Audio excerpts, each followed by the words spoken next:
హిందువులు కాంగ్రెస్ను అర్థం చేసుకోలేకపోయారు. 1.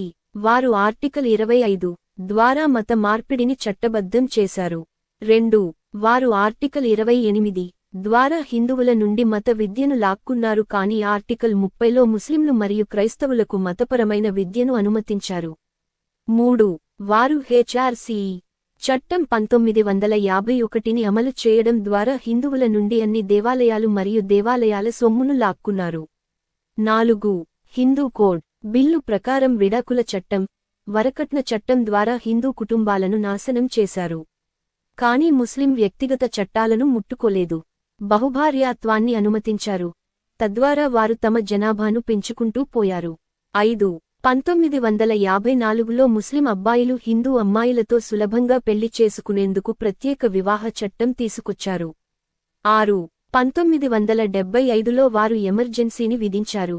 రాజ్యాంగంలో సెక్యులరిజం అనే పదాన్ని బలవంతంగా చేర్చారు మరియు బలవంతంగా భారతదేశాన్ని సెక్యులర్గా మార్చారు. 7. అయితే కాంగ్రెస్ ఇక్కడితో ఆగలేదు. 1991లో వారు మైనారిటీ కమిషన్ చట్టాన్ని తీసుకువచ్చారు మరియు ముస్లింలను మైనారిటీలుగా ప్రకటించారు. అయితే సెక్యులర్ దేశంలో మెజారిటీ, మైనారిటీ ఉండకూడదు కదా. 8. మైనారిటీ చట్టం.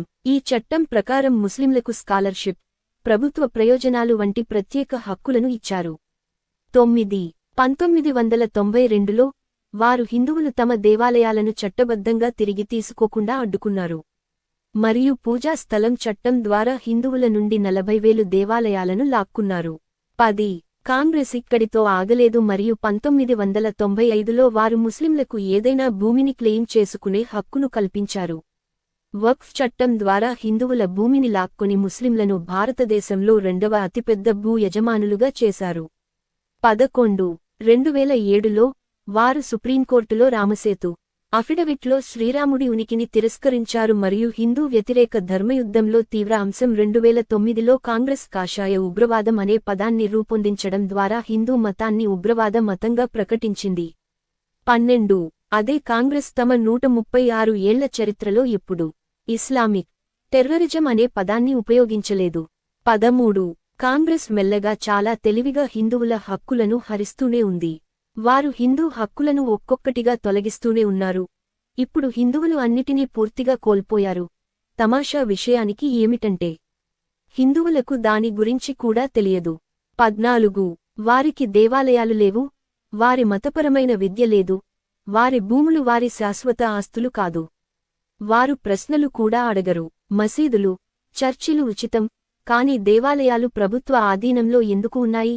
ప్రభుత్వ నిధులతో మదర్సాలు ఎందుకు ఉన్నాయి? కాన్వెంట్ పాఠశాలలు ఉన్నాయి కాని ప్రభుత్వ నిధులతో గురుకులాలు లేవు. వారిది వక్ఫ్ చట్టం కాని హిందూ భూ చట్టం ఎందుకు లేదు? ముస్లిం పర్సనల్ బోర్డు ఉంది కాని హిందూ పర్సనల్ బోర్డు ఎందుకు లేదు? భారతదేశం సెక్యులర్ దేశమైతే మెజారిటీ మైనారిటీ ఎందుకు ఉంది? పాఠశాలల్లో రామాయణం, భగవద్గీత, మహాభారతాలు ఎందుకు బోధించరు? మన వారసత్వ సంపద ఇతిహాసాలు, పురాణాలు, వేదలాసారం మన భావితరాలకు ఎందుకు బోధించడం లేదు? 15. హిందూ మతాన్ని నాశనం చేయడానికి ఔరంగజేబు కత్తిని ఉపయోగించాడు. హిందూ మతాన్ని నాశనం చేయడానికి కాంగ్రెస్ రాజ్యాంగం, చట్టాలు, బిల్లులను ఉపయోగించింది మరియు కత్తి విఫలమైన చోట రాజ్యాంగం పనిచేసింది. 16. ఆపై మీడియా ఎవరైనా ఈ ప్రశ్నలను అడగడానికి ప్రయత్నిస్తే అతన్ని, ఆమె మతవాద, కాషాయ ఉగ్రవాదిగా ప్రకటించబడతారు. ఏ రాజకీయ నాయకుడైనా ఈ తప్పులను సరిదిద్దాలని ప్రయత్నిస్తే ప్రజాస్వామ్యాన్ని నిర్వీర్యం చేస్తున్నట్లే అంటారు. 17. శక్తివంతమైన రోమన్ మతం పతనానికి కేవలం 80 సంవత్సరాలు పట్టిందని గుర్తుంచుకోండి. రోమన్ నాగరికత పతనం గురించి ప్రతి హిందువు తప్పక చదవాలి. 18.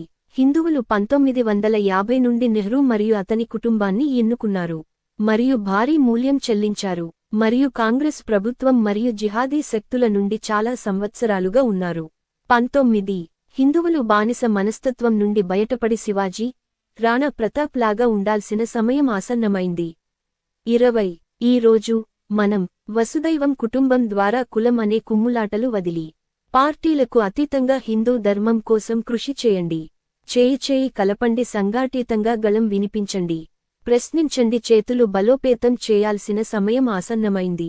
హిందువులకు ఇంత అన్యాయం చేసిన ఈ పార్టీ మనకు అవసరమా? నిందలు కేవలం కాంగ్రెస్పై మాత్రమే ఉండకూడదు. కాంగ్రెస్తో ప్రాంతీయ పార్టీలు స్వార్థ రాజకీయ కారణాలతో అప్పుడప్పుడు కాంగ్రెస్తో పొత్తుపెట్టుకుని మౌనంగా ప్రేక్షక పాత్ర వహించిన వారిని కూడా తప్పుపట్టాలి.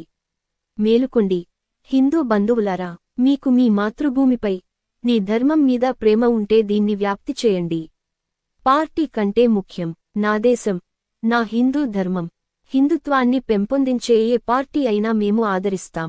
నా ధర్మాన్ని, నా సంస్కృతిని, నా హిందుత్వాన్ని నాశనం చేయాలని చూసే ఏ పార్టీ అయినా మాకు శత్రువుతో సమానం. జై శ్రీరామ్, జై భారత్.